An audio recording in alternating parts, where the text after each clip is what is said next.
तिच्या personal matter मध्ये तुला काय करायचंय? ती तर तुझी मैत्रीण आहे ना. मग आणि मैत्रीण म्हणून तू अगं कशाला तिच्या पर्सनल आयुष्यात जायचंय?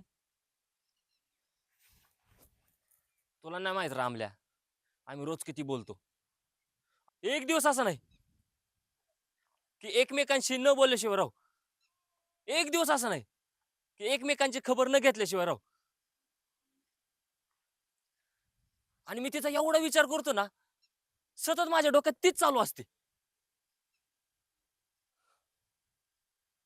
आणि मला तिची एवढी सवय लागून गेली ना, की बस.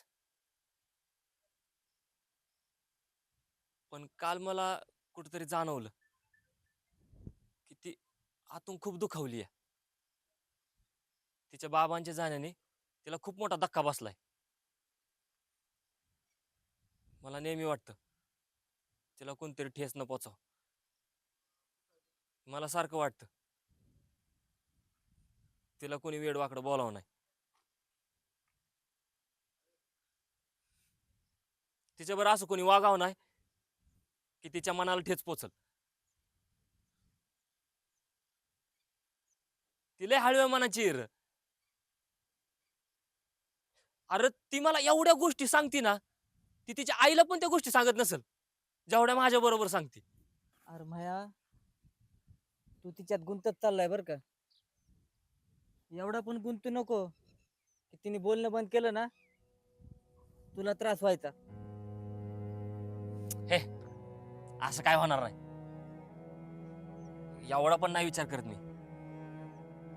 पण फक्त मनात खंत वाटते र.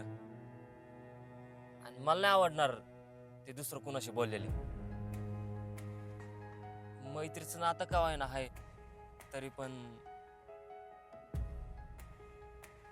अरे मग मी तेच सांगायचा प्रयत्न करतोय. शांत डोक्याने दोन्ही साईडने विचार कर. असल कोणतरी, काय करायचंय, जाऊ दे ना. अरे डोकं तर शांत होत नाही ना, नुसतंच विचार चालू असतात.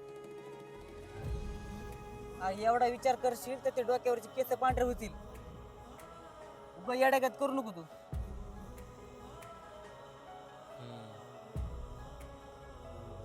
जाऊ दे, चल बघू पुढची पुढं काय होतंय ते.